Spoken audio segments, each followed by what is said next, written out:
देता हूँ। और डंप और सिक्योरिटी रीड करने के बाद हम उसे राइट करना भी सिखा देंगे। सो मैं यहाँ पे बॉक्स को कनेक्ट कर रहा हूँ और खोल के आपको वापस से रिकनेक्ट करके दिखाऊंगा। तो मैंने डम उसका लेके रखा था, अगर आप देख सकते हो यहाँ पे। तो मैंने 512 MB का डंप एक रीड करने की कोशिश की तो एरर आ रहा था। तो मैंने उसको छोटे साइज में लिया था और जीपीटी भी रीड की थी। अभी इसके आगे यहाँ पे मैं इस टूल को खोलता हूँ। थोड़ा टूल खोलने में समय लेता है ये। देखो अभी ये टूल खोल रहा है। वेट।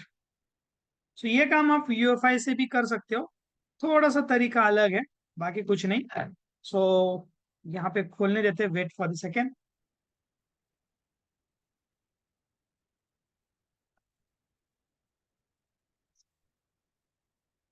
यहाँ पे मैं 9008 पोर्ट पे टिक कर दूंगा और यहाँ पे मैं इसे कनेक्ट कर दूंगा। लेकिन मैंने यहाँ पे, आप देख सकते हो, यहाँ पे मैंने कॉम पोर्ट 9008 से कनेक्ट करके रखा है और यहाँ पे मैं इसे कनेक्ट कर देता हूँ। सो वापस से मैं इसे रिकनेक्ट करता हूँ। Wait for the second. USB के द्वारा आप रिप्रोग्रामिंग कैसे कर सकते हो।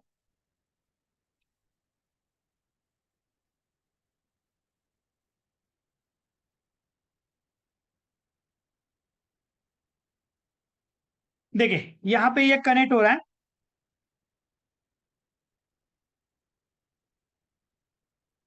देखिए सबसे पहले मैं आपको उसी आईसी के ऊपर पढ़ा रहा हूँ, ध्यान दीजिए।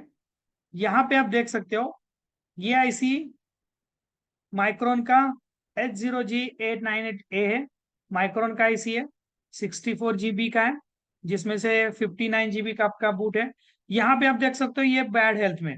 मैंने आपको माइक्रोन का बैड हेल्थ रिपेयर करने के बारे में ऑलरेडी पढ़ाया हुआ है। किस तरह से आप रिपेयर कर सकते हो और किस तरह से नहीं। इसमें अगर आप आते हो तो रोम 2 रोम 3 मैंने इरेज करके रखा है। आप देख सकते हो यहाँ पे पूरा का पूरा डाटा मेरा चला गया है। अभी इसमें मुझे इसके अंदर डम को राइट करना है। डम को राइट करने के लिए मैं यहाँ पे जो डम फाइल मैंने लिया है, मैं यहाँ पे राइट करूंगा। तो सबसे पहले मैं रोम 1 को सिलेक्ट कर दूंगा।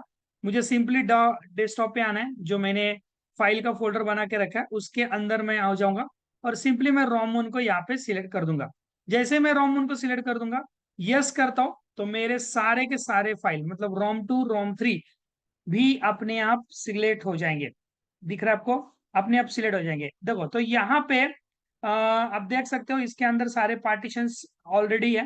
तो जब इसके अंदर पार्टीशन नहीं होते, तो क्योंकि ये देखो आईसी पूरी तरह से ब्लैंक है, जब इसके अंदर कोई भी पार्टीशन नहीं होता है तो आपको करना क्या है कि आपको इस रीपार्टीशन पे टिक रखना है। ये दिखाई दे रहा है, ये जो रीपार्टीशन है इस पे आपको सिंपली टिक रखना है। सिंपली आपको क्या करना है, रीपार्टीशन पे आपको यहाँ पे आना है और यहाँ से आपको सिंपली रीपार्टीशन टिक रखना है। देखो जब ये ब्लैंक होगा, ठीक है, क्योंकि अभी ये खाली है, अभी इसके अंदर मैंने कुछ भी नहीं डाला है, मैं डाल रहा हूँ तो रिपार्टीशन पे टिक रखूंगा। अगर मैं खाली प्राइमरी जीपीटी ले रहा हूँ तो भी रिपार्टीशन पे मैं टिक रखूंगा। सिंपली मुझे क्या करना है, यहाँ से मुझे इसे राइट कर देना है। अभी आप देख सकते हो यूएसबी से इसका डंप राइट हो रहा है। मैंने रीड करके रीड कैसे करना बताया था, मैं अभी उसके अंदर राइट करके भी दिखा रहा हूँ। ठीक है। वेट, अभी यहाँ पे राइट होने देते हैं। देखिए यहाँ पे पूरी तरह से रोम 1 रोम 2 भी राइट हो चुका है। अभी यहाँ पे मैं इसे वापस से चेक करके दिखा देता हूँ। Close and connect again. देखो कनेक्ट करते वक्त मुझे वापस से इसे डिस्कनेक्ट करना है और ईडीएल में वापस से लगा देना है।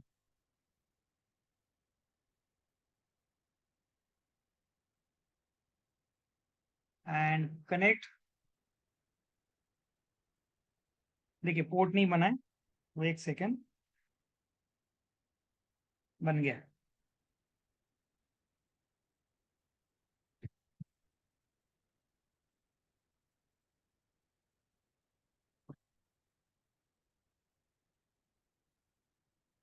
देखो पूरी तरह से मेरी फाइल आ चुकी है, आप देख सकते हो। देखो ये डम पूरी तरह से मेरा क्रिएट हो गया है। वेट, देखिए यहाँ पे आप देख सकते हो, देखो सारी की सारी इसके अंदर पूरे का पूरा आ चुका है। देखो हेल्थ नहीं रिपेयर हुई है, आप देख सकते हो। चलो मैं, देखिए हेल्थ आपकी रिपेयर नहीं हुई है, हेल्थ वैसी की वैसी है, लेकिन आपका पूरा का पूरा फंडा इसके अंदर आ चुका है। अभी इसमें आपको फ्लैश करना है। सो फ्लैश करने के लिए आपको सिंपली फॉर्मवेयर में आना है यहाँ पे, और मैंने इसके अंदर फ्लैश फाइल रखी हुई है। सो मैं आ जाता हूँ मेरे फ्लैश फाइल के अंदर। Wait for the second.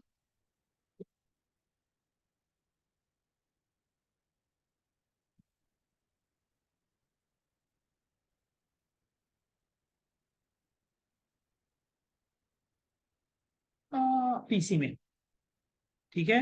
Flash file मेरी फाइल,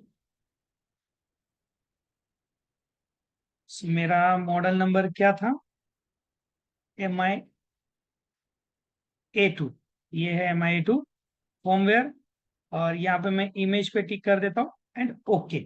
देखिए जब आप फ्लैश फाइल लेते हो, तो फ्लैश फाइल लेते वक्त आपको यहाँ पे रिपार्टीशन को टिक करने की आवश्यकता बिल्कुल भी नहीं है, जरूरत ही नहीं है रिपार्टीशन को टिक करने की।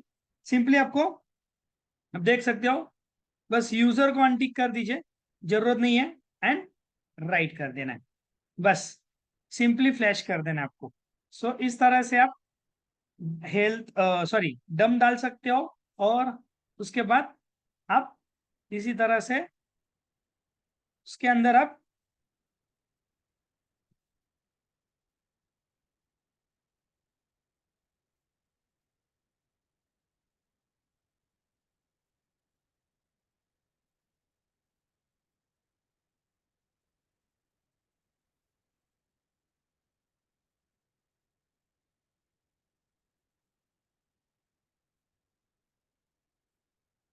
फ्लैश फाइल भी डाल सकते हो। सो जो भाई नए जुड़े हुए हैं, उनको मेरी रिक्वेस्ट है कि क्लास पूरा होने दीजिए, क्लास के आखिर में मैं आपको अनम्यूट करूंगा और फिर हम डिस्कस करेंगे, ठीक है। सो उसके बारे में मैं आपको एक्सप्लेन कर दूंगा। ये सैटरडे का क्लास बाकी है, जो मेरे से रह गया था, कुछ कारणवश हम ये कर नहीं पाए थे। सो उसको हम कंटिन्यू कर रहे हैं, ये सेकंड पार्ट है, ठीक है। सो जो भाई नए से जुड़े हैं, थोड़ा वेट करना, मैं क्लास के आखिर में आपको अनम्यूट करता हूँ, फिर हम डिस्कशन करेंगे।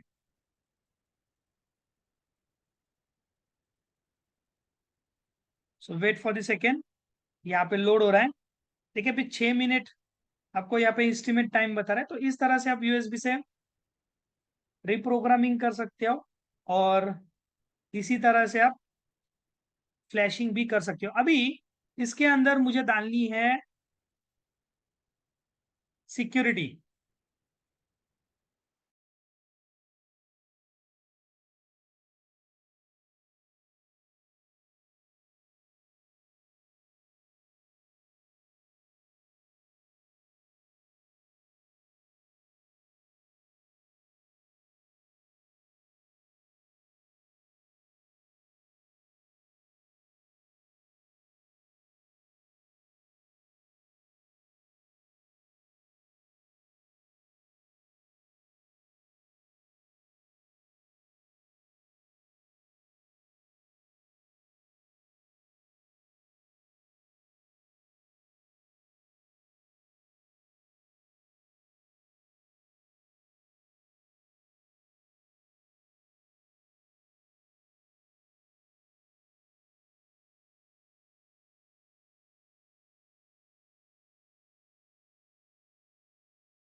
चलो ये यहाँ पे जब तक डाउनलोड हो रहा है तब तक मैं आपको कुछ चीजें बता देता हूँ। देखिए मैंने आपको फायर हाउस फाइल के बारे में बताया था कि फायर हाउस फाइल ऑलरेडी मैंने एक्सप्लेन किया था कि कॉलकॉम के लिए यूज होता है। एमटीके में अगर आपका प्रीलोडर पोर्ट बनता है तो उसमें उसके लिए आपको डा फाइल लगती है।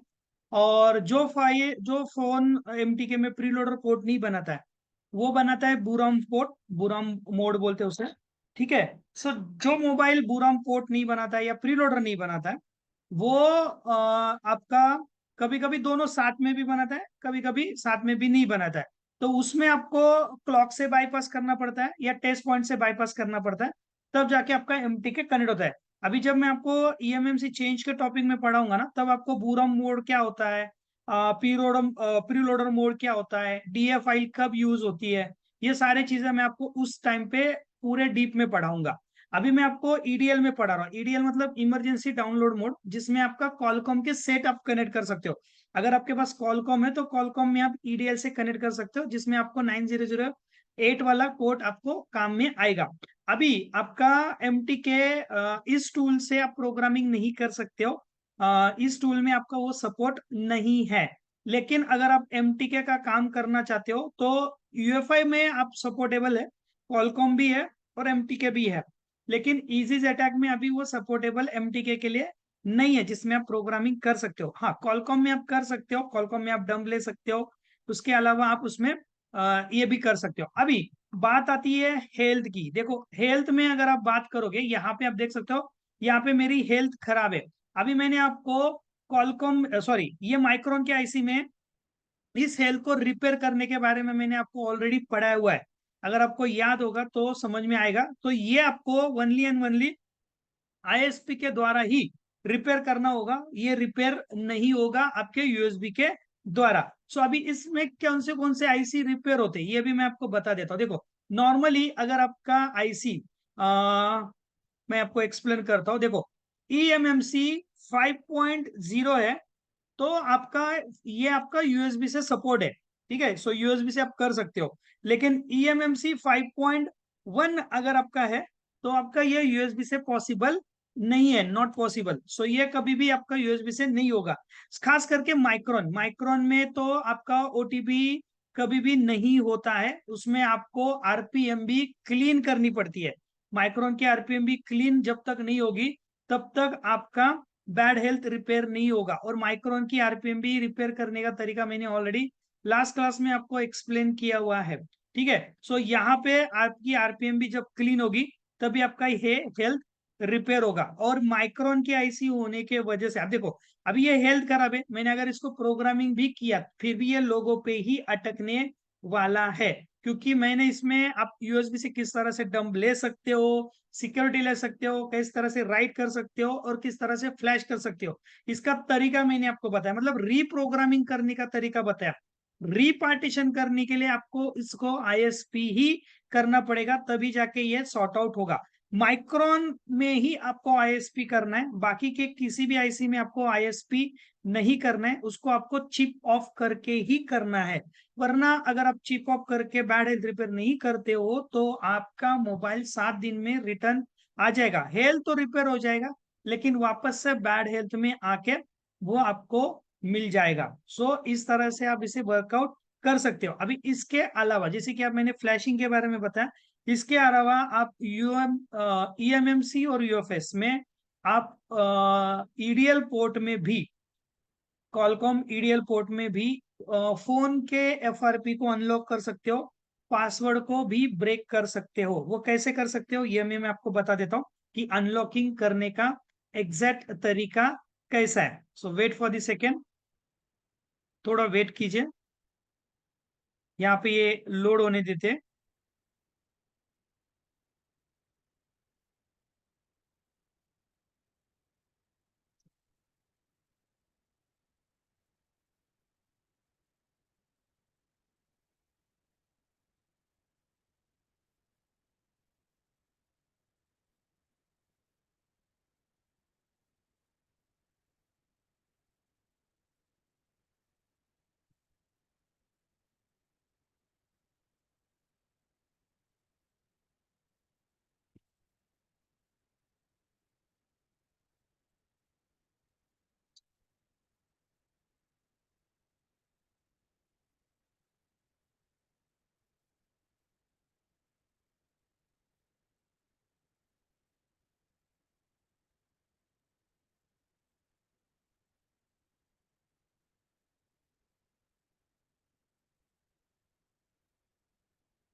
वेट, 1 मिनट से भी कम समय रह गया है।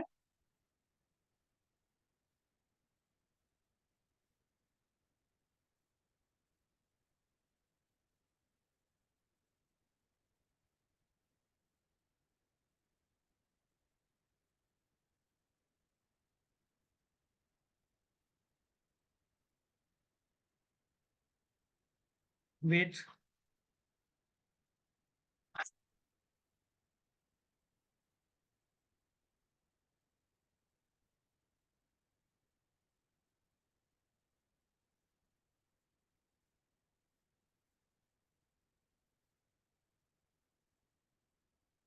50 सेकेंड। अब देख सकते हो ये जो वेंडर और सिस्टम है ना, ये थोड़ी बड़ी फाइल होती है जिसको लोड होने में थोड़ा सा समय लेता है।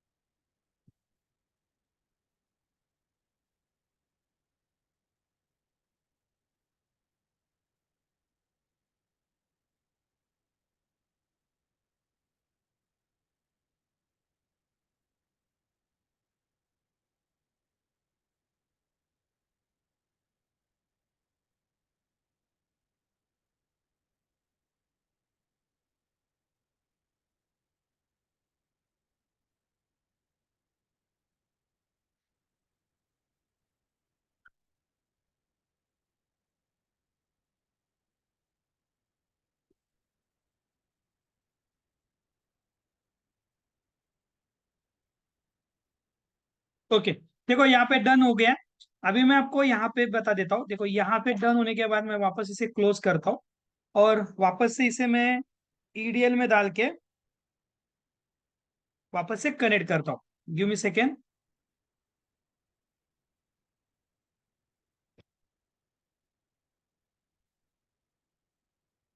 वेट, सो देखो यहाँ पे पोर्ट बन चुका है। सो स्टॉप करता हूँ एंड वापस से कनेक्ट करता हूँ।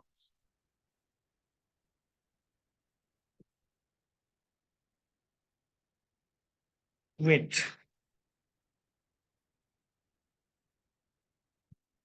कभी कभी ये फेक कोड दिखाता है। देखो बन गया है 10 नंबर एंड क्लोज कनेक्ट। देखो हो गया कनेक्ट। वेट, अभी देखो जैसे कनेक्ट हो जाएगा इसके अंदर आपकी फ्लैश फाइल भी आ गई है और साथ साथ है ना इसके अंदर आपको डम भी आ चुका है। अभी बचती है सिक्योरिटी। अगर आपको इसकी सिक्योरिटी राइट करनी है तो उसका तरीका मैं आपको समझा देता हूं। देखो सिक्योरिटी सबसे लास्ट में आपको राइट करनी है। सिक्योरिटी राइट करने का तरीका भी मैं आपको समझा देता हूँ। जब भी आप सिक्योरिटी राइट करने जाओगे तो आपको करना क्या है कि जो आपकी फ्लैश फाइल है, फ्लैश फाइल के अंदर के फाइल को पहले डिलीट करना है। ठीक है। सो फॉर एग्जांपल के लिए अभी देखो मेरी सिक्योरिटी मैं यहाँ पे दिखा देता हूँ। मुझे सिक्योरिटी में क्या क्या डालना है, तो मुझे सब सारी चीजें नहीं डालनी है। तो मुझे डालनी है बस FHG मॉडमिस्ट 1 मॉडमिस्ट 2, बस यही सिक्योरिटी में मुझे डालने हैं। अगर आपका कॉलकॉम है इसके अलावा आपको कुछ भी नहीं डालना है। ठीक है। सो मॉडम है मॉडम बी, आपको इसको सबसे पहले इरेज कर देना है। पहले वाले फाइल को इरेज कर दो पूरी तरह से। अगर ये इरेज नहीं करोगे ना तो ये वापस हैंग ऑन लोगो पे आ जाएगा। ये रिस्टार्ट होता रहेगा, ये हैंग ऑन लोगो पे आएगा। तो पुरानी सिक्योरिटी आपको यहाँ से इरेज करनी है और जो नई सिक्योरिटी आपने ली हुई है, मतलब या जो सिक्योरिटी आपने डम या तरह रीड किया हुआ है उसको यहाँ पे सिलेक्ट कर देना है। सो आप सिंगल सिंगल सिलेक्ट कर सकते हो या सीधा आप उसके अंदर जाके, जैसे कि मैंने डेस्कटॉप पे लिया हुआ है, सो डेस्कटॉप पे आ जाता हूँ और यहाँ पे मैं सीधा जो मेरी सिक्योरिटी फाइल है सीधा मैं यहाँ से ले लेता हूँ। सो मैं यहाँ पे जीपीटी में आ जाता हूँ। Wait for a second and okay.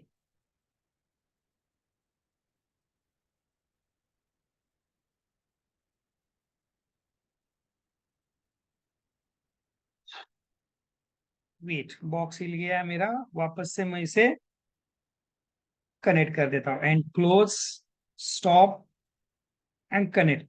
सो ये कभी कभी यूएसबी हिलने की वजह से होता ही है सारी चीजें। सो वेट, क्लोज एंड कनेक्ट। वापस से रिकनेक्ट करना है आपको। सो जब भी आपको इस तरह का एरर आता है तो टेंशन लेना नहीं है, बस आपको सिंपली ईडीएल में वापस से इसको कनेक्ट कर देना है। वेट,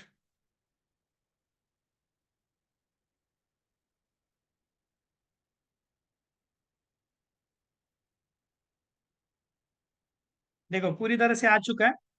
अभी मैं सिक्योरिटी राइट करता हूँ, देखो मैंने इरेज कर दिया है पुरानी वाली फाइल।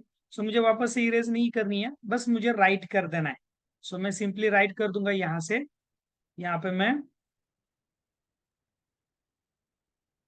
ये जीपीटी ओके करता हूँ। वेट, देखो अभी ये पूरी तरह से नहीं ले रहा है। सो मैं क्या करूंगा, अभी सिंगल सिंगल लेता हूँ, पहले देखता हूँ कि कुछ गलत तो नहीं है डम के अंदर। मे भी गलत हो सकता है, तो हो जाएगा। एक सेकेंड, इसके अंदर अगर रॉ प्रोग्राम फाइल नहीं है तो वो नहीं लेगा। है, फाइल तो है। चलो ठीक है, मैं सिंपली क्या करता हूँ, वापस से स्कैन करता हूँ और सिंगल सिंगल ले लेता हूँ। तो आप सिंगल भी ले सकते हो या आप पूरा रॉ प्रोग्राम की फाइल भी ले सकते हो। तो वो फोल्डर सिलेक्ट नहीं हो रहा है, कुछ एरर दे रहा है, तो मैं सिंगल ले लेता हूँ। So give me second. लेकिन ध्यान रखना, सिक्योरिटी आपको लास्ट में ही लेना है। सो मैं यहाँ पे डबल क्लिक करता हूँ और मेरी FHG करके सिक्योरिटी है, मॉडर्मिस्ट 1, मॉडर्मिस्ट 2, modem A and modem B. बाकी के लेने की जरूरत आवश्यकता नहीं है। सो के modem A, modem B and modem A, बस। एंड यहाँ से आपको राइट कर देना है। सो इसी के अंदर आपकी सिक्योरिटी पार्टीशन होते हैं। इसके अलावा कोई भी सिक्योरिटी पार्टीशन आपको लेने की आवश्यकता या राइट करने की आवश्यकता बिल्कुल भी नहीं है। सो इस तरह से आपका सिक्योरिटी राइट होगा। देखो अभी मैंने क्या किया था, उसी के फाइल को लिया था और उसी के फाइल को अंदर मैंने उसको डाल दिया था। तो मे भी क्या होता है कि FRP का जो पार्टीशन है वो आ जाता है। तो आपको सिंपली क्या करना है, एक्शन में आना है और यहाँ से आपको रिमूव FRP आप देख सकते हो। सो रिमूव FRP कर सकते हो। देखो FRP था, सो FRP भी क्या हो गया, इरेज हो गया। अगर आपके पास ओप्पो, विवो, रियलमी का फोन है और उसका अगर आपको अनलॉकिंग करना है, तो आप यहाँ से देख सकते हो। आप ओप्पो, विवो, रियलमी, विवो का पासवर्ड कीप मीडिया, मतलब मीडिया रहेगा एंड्रॉइड 10 तक। अगर एंड्रॉइड 11 तो यहाँ है। और अगर आपको फॉर्मेट करना है तो फॉर्मेट कर सकते हो। तो लेटेस्ट सेट जो एंड्रॉइड 12, 13, 14 जो है वो सपोर्ट नहीं करेगा। एंड्रॉइड 11 तक उसका डाटा रहेगा, एंड्रॉइड 11 के बाद उसका डेटा नहीं रहेगा, उसका डेटा लॉस हो जाएगा। सो इस तरह से आप यहाँ से अनलॉकिंग भी कर सकते हो। तो इसमें अगर आप कॉलकॉम में आ जाते हो तो यहाँ से कॉलकॉम का इरेज कर सकते हो। सो ये एक्स्ट्रा है। अभी ये क्रिटिकल पार्टीशन का भी इन्होंने टैब दिया है। क्रिटिकल पार्टीशन में क्या करेगी, जैसे कि अभी ये जो बैकअप है, ये अपने आप इसका बैकअप लेगा और ये अपने आप इसका रिस्टोर भी कर देगा। सो इस तरह से आप इसका यूज कर सकते हो। ये जो वर्जन है ये बीटा वर्जन है, that is the paid version. ये कोई फ्री नहीं है, ये आपको इसका रिचार्ज करना पड़ता है, जिसमें आपको ये सारे ऑप्शंस एडवांसली मिल जाते हैं।